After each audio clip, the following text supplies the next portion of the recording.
बिस्मिल्लाहिर्रहमानिर्रहीम। हम सभी जानते हैं कि जो नबी होता है वो अल्लाह का भेजा हुआ होता है और जनाब नबी करीम सल्लल्लाहु अलैहि वसल्लम अल्लाह के वो ख़ास नबी हैं कि जिनको अल्लाह रब्बुल इज़्ज़त ने बिल्कुल आखिर में भेजा, आपको ख़ातमुन नबिय्यीन फरमाया और आखिरी उम्मत और आखिरी पैगाम आखिरी कलाम देकर ता क़यामत आपको नबी बनाकर भेज दिया। और ये पैगंबर की शान है कि आप सल्लल्लाहु अलैहि वसल्लम के बेसत के मकासद भी कुरान पाक में अल्लाह रब्बुल इज़्ज़त ने बयान फरमा दिए कि नबी हम आपको ख़ास तौर पर आखिर वक्त में भेज रहे हैं और आपके ये मकासद हैं, आपका ये मिशन है, आपका ये काम है और आपकी ये ज़िम्मेदारियाँ हैं। ये एक अल्लाह की शान है कि आदम अलैहिस्सलाम जिस वक़्त आए हैं और आपने अल्लाह रब्बुल इज़्ज़त से माफ़ी मांगी तो आपने एक दिन अल्लाह को वास्ता दिया कि या अल्लाह मोहम्मद रसूलुल्लाह का वास्ता है कि मेरी बख्शिश हो जाए। तो अल्लाह ताला ने सवाल किया कि आया आदम आप कैसे जानते हैं? तो आपने फरमाया कि जब मैं पैदा हुआ था तो मैंने उसी वक्त लिखा हुआ देखा था ला इलाहा इल्लल्लाह और मोहम्मदुर रसूलुल्लाह। फरमाया कि मैं तभी समझ गया था कि ये ख़ास हस्ती है जिसका नाम अल्लाह रब्बुल इज़्ज़त ने अपने नाम के साथ लिखा है और वो भी मेरी पैदाइश से पहले। तो अल्लाह ताला ने फरमाया कि हाँ आपकी औलाद से होंगे, ये मेरे आखिरी नबी होंगे और ये मेरे ख़ास पैगंबर होंगे। फिर उसके बाद कुदरत की शान है कि जब जब भी कोई नबी आता गया तो उससे ये कहा गया कि आप अपनी कौम को ये पैगाम भेजें कि मेरे बाद एक और नबी आना है और वो अल्लाह का आखिरी नबी होगा। इसीलिए अल्लाह रब्बुल इज़्ज़त ने तमाम पैगंबरों से वादा लिया था कि अगर आपकी ज़िंदगी में हमारा नबी आता है तो आपने उसकी मदद भी करनी है और उस पर ईमान भी लाना है। बिल आखिरी वक्त आया, इब्राहीम अलैहिस्सलाम ने बैतुल्लाह तामीर फरमाया और बैतुल्लाह बनाने के बाद अल्लाह रब्बुल इज़्ज़त से दुआ मांगी, रब्बना तक़ब्बल मिन्ना इन्नका अंतस समीउल अलीम व तुब अलैना इन्नका अंतत तव्वाबुर रहीम। क्या है हमारे परवरदिगार, हमने आपके हुक्म से आपका घर बना दिया, अब आप इसको हमारी तरफ से कबूल फरमा लें। तो वहीं पर हज़रत इब्राहीम अलैहिस्सलाम ने दुआ फरमाई, हज़रत इस्माईल अलैहिस्सलाम ने आमीन कहा। सूरतुल बक़रा के अंदर इसको बाकायदा वजाहत से बयान फरमाया गया। उसी में फरमाया कि रब्बना वबअथ फ़ीहिम रसूलन मिनहुम, कि आए हमारे परवरदिगार आप इन्हीं में से एक रसूल को भेजिए। और आगे बता दिया गया यतलु अलैहिम आयातिका व युअल्लिमुहुमुल किताब वल हिकमा व युज़क्कीहिम इन्नका अंतल अज़ीज़ुल हकीम, कि वो नबी जब आएगा तो उसके मकासद क्या होंगे, उसका मिशन क्या होगा, उसका काम क्या होगा, उसकी ज़िम्मेदारियाँ क्या होंगी। तो इन ज़िम्मेदारियों को हमने समझना है और फिर ख़त्म नबूवत के सदक़े पैगंबर की ज़िम्मेदारियों को उम्मती अपनी ज़िम्मेदारी समझेगा और उसको आगे लेकर चलेगा। तो नबी करीम सल्लल्लाहु अलैहि वसल्लम के जो बेसत का मकसद था, आपका जो मिशन था, वो सही मानों में कामयाब होगा, दुनिया के सामने आएगा। उसमें सबसे पहले फरमाया यतलु अलैहिम आयातिक, कि वो आपकी आयात तिलावत करके लोगों को सुनाता हो, यानी कुरान पढ़ेगा, कुरान पढ़ाएगा, लोगों को कुरान सिखाएगा, पढ़ कर सुनाएगा। इससे मालूम हुआ कि कुरान पाक को पढ़ना, तिलावत करना बाकायदा पैगंबर की बेसत के मकासद में से है, आपका मिशन है। लिहाजा हम में से हर उम्मती पर यह लाजिम बनता है कि वो कुरान पाक को बेहतरीन तरीके से पढ़े और इसी तरह इस बात का एहतमाम करे कि वो अपनी ज़ात से अपनी नस्लों के अंदर कुरान पाक की तिलावत को जारी करके जाए, फैला कर जाए, उनको पढ़ा कर जाए। बहैसियत मुसलमान वालिद हम सब की ज़िम्मेदारी है कि हम ख़ुद भी कुरान पाक अच्छा पढ़ना जानते हों और अपनी नस्लों को कुरान पाक पढ़ा कर जाएँ। और नबी करीम सल्लल्लाहु अलैहि वसल्लम के बेसत के मकासद में से जो दूसरे नंबर पे फरमाया, वो फरमाया कि युज़क्कीहिम, उनका तज़किया करता है। मतलब ये है कि उनके अखलाक़ की इस्लाह करेंगे, उनके एतक़ादात की इस्लाह करेंगे, उनको बुरी बातों से हटाएंगे और नेक कामों पर लगाएंगे। उनके अंदर इखलास, तक़वा, लिल्लाहियत, खैर ख़ाही और इसी तरीके से अल्लाह रब्बुल इज़्ज़त की मोहब्बत के जज्बात, दुनियादारी से उनका दिल हटाएंगे और दीनदारी की तरफ दिल लगाएंगे, मखलूक़ खुदा से हटाएंगे और खालिक के साथ उनके दिल को लगाएंगे।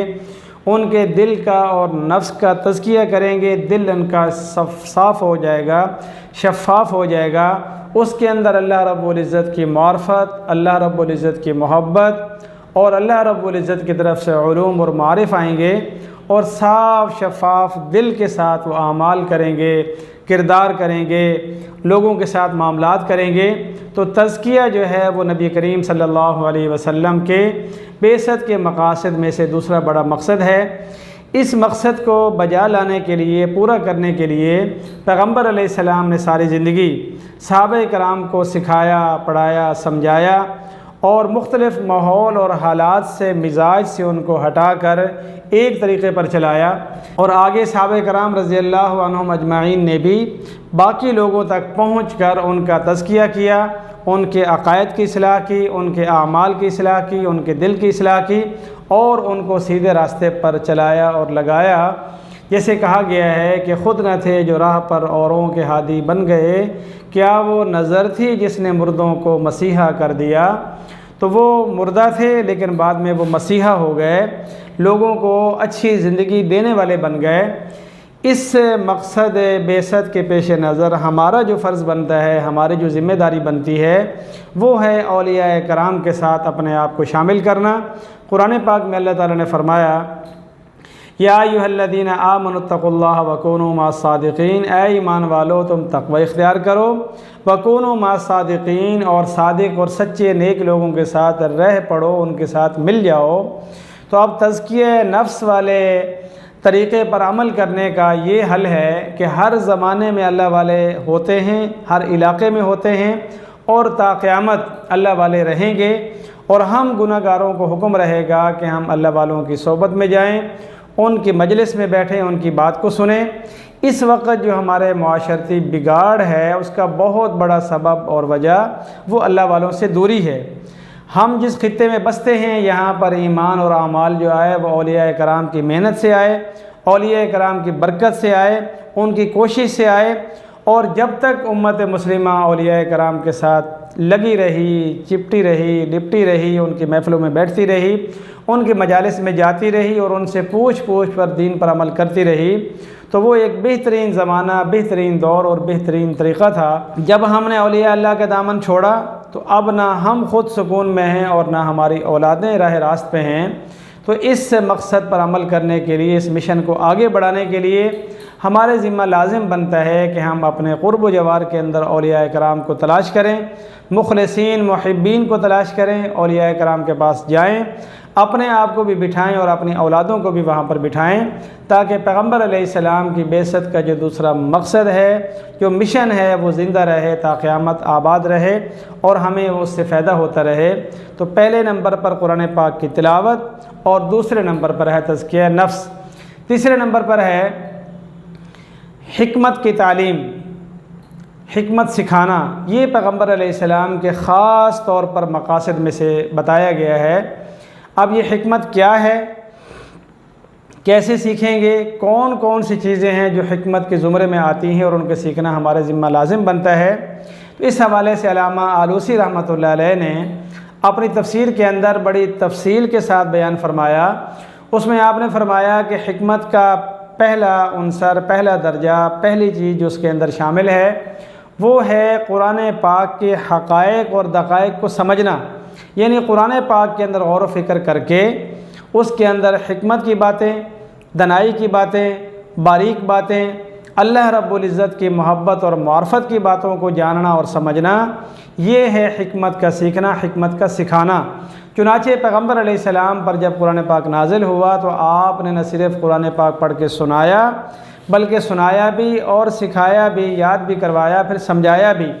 और उसके अंदर पैगम्बर अलैहिस्सलाम ने जो हिकमत दी वो किताबुल्लाह के हक़ाइक़ और दक़ाइक़ उम्मत के सामने रखे। उसके अलावा दूसरा मफ़हूम अल्लामा आलूसी रहमतुल्लाह ने फरमाया कि इससे मुराद है तरीक़ुस सुन्ना, यानी सुन्नत के तरीक़े को सीखना और समझना। यानी नबी कुरान पाक पढ़कर सुनाता है, उनका तज़किया करता है और फिर एक तरीक़ा बताता है कि ये मेरा तरीक़ा है, ये मेरा रास्ता है, इस पर आपने चलना है तो सीधा जन्नत में जाना है, इससे हट जाओगे, कट जाओगे तो फिर आपके लिए जन्नत की कोई ज़मानत नहीं दी जा सकती। तीसरे नंबर पर फरमाया कि इसका जो तीसरा मफ़हूम और मज़मून है वो है अल-फ़िक़्हु फ़िद्दीन, यानी दीन के अंदर गहरी समझ, दीन को समझना, दीन को जानना और दीन पर अमल करना। और ये एक ख़ास चीज़ है फरमाया कि मन युरिदिल्लाहु बिही खैरन युफ़क़्क़िहु फ़िद्दीन, कि जिसके बारे में अल्लाह रब्बुल इज़्ज़त भलाई का इरादा फरमाते हैं उसको दीन के अंदर गहरी समझ और तफ़क़्क़ुह अता फरमाते हैं। इसी तरह आप सल्लल्लाहु अलैहि वसल्लम ने हज़रत अब्दुल्लाह बिन अब्बास से खुश होकर उनको जो दुआ दी थी, आपने फरमाया कि अल्लाहुम्मा फ़क़्क़िहु फ़िद्दीन व अल्लिमहु तावील, कि ऐ मेरे परवरदिगार, ऐ मेरे रब, इसको यानी अब्दुल्लाह बिन अब्बास रज़ी अल्लाहु अन्हु को तफ़क़्क़ुह फ़िद्दीन अता फ़रमा और कुरान पाक की तफ़सीर का इन्हें इल्म अता फ़रमा। इसी वजह से वो रईसुल मुफ़स्सिरीन कहलाते हैं।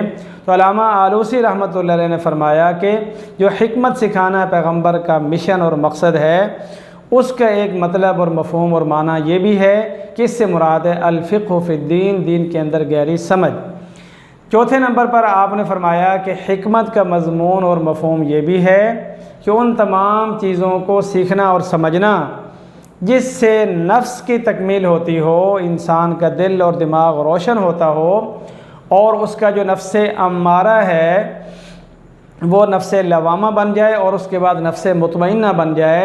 यानी हर वो अमल, वो काम जिससे इंसान का नफ्स पाकीज़ा होता हो, सीधे रास्ते पर आता हो, उन चीज़ों को सीखना, सिखाना, समझना और समझाना, ये है हिकमत की बातें जो पैगम्बर अलैहिस्सलाम सिखाने के लिए आए हैं। और इसी तरीके से पाँचवा मतलब और मज़मून और मफ़हूम ये बताया कि तमाम चीज़ों को वज़उल अशियाई फ़ी महालिहा, कि चीज़ों को उनकी सही जगह पर रखना, उनको अपनी जगह पर समझना, उनको सही मकाम देना, उनको सही मकाम पे रखना, ये है हिकमत। यानी पैगम्बर अलैहिस्सलाम ये सिखाने आए हैं हर उम्मती को कि कौन सा काम कहाँ करना है, कब करना है, कैसे करना है, कौन सी बात कब करनी है, कहाँ करनी है, कैसे करनी है। और इसी तरीके से ये हिकमत है कि कौन सी बात कहाँ नहीं करनी, कौन सी चीज़ कहाँ नहीं रखनी। इसी को अदल भी कहते हैं और इसके उल्ट को जुल्म भी कहते हैं। और चौथे नंबर पर जो पैगम्बर अलैहिस्सलाम की बेइज्जत का मकसद बताया गया वो है किताब को सिखाना, यानी कुरान पाक जैसे पढ़ना और पढ़कर सुनाना पैगम्बर अलैहिस्सलाम की बेइज्जत के मकासद में से है और उसके तवस्सुत से हमारी ज़िम्मेदारियों में से है। इसी तरह कुरान पाक को सीखना और समझना भी पैगम्बर अलैहिस्सलाम की ज़िम्मेदारियों में से है कि आप आए और आपने हमें कुरान पाक सिखाया। तो हिकमत सीखनी हो या कुरान पाक के उलूम और मारिफ़ का सीखना हो, ये हमारी ज़िम्मेदारियों में से है। और उलूम दीनिया जो पढ़े जाते हैं, पढ़ाए जाते हैं, सीखे जाते हैं, सिखाए जाते हैं दीनी मराकज़ और मदारिस के अंदर, वो दरअसल इन्हीं ज़िम्मेदारियों को पूरा करने के लिए उम्मत का एक तबका अपनी ज़िंदगी वक्फ़ करता है, अपनी जवानी उस पर ख़र्च करता है, अपना बुढ़ापा उस पर लगाता है, ताकि पैगम्बर अलैहिस्सलाम के बेइज्जत के जो मकासद हैं उनको उम्मत अपने ज़िम्मे ले और पैगम्बर अलैहिस्सलाम के मिशन को क़यामत तक के लिए जारी और सारी रखा जाए। इसके तनाज़ुर में हमारे ज़िम्मा लाजिम बनता है कि हम कुछ ना कुछ ख़ुद बिल में दीन को सीखें और अपनी औलाद में से कम एक बच्चे को वक्फ़ करें कि वो हमारी तरफ़ से पैगम्बर अलैहिस्सलाम के दीन के लिए वक्फ़ हो और फिर ये जो बेइज्जत के मकासद हैं उसके अंदर हमारे ख़ानदान का, हमारे अफराद का हिस्सा बन जाए। तो लिहाजा कुरान पाक को पढ़ना, तज़किया नफ्स और उसके बाद हिकमत को सीखना और किताब को सीखना, ये पैगम्बर अलैहिस्सलाम के बेइज्जत के मकासद हैं और ख़त्म नबूवत के सदक़े ये सब चीज़ें हमारी ज़िम्मेदारियों में हैं। अल्लाह रब्बुल इज़्ज़त हमें अपने नबी के साथ पक्की, सच्ची और सही मोहब्बत की तौफ़ीक दे और आपके मिशन को अपने सीने से लगाकर अपनी नस्लों में जारी करके क़यामत तक पैगम्बर के मिशन को जारी रखने की हमें तौफ़ीक अता फ़रमाए और पैगम्बर के मिशन में हमारी ज़ात को, हमारी औलाद को शामिल होने की तौफ़ीक अता फ़रमाए। वमा अलैना इल्लल बलाग।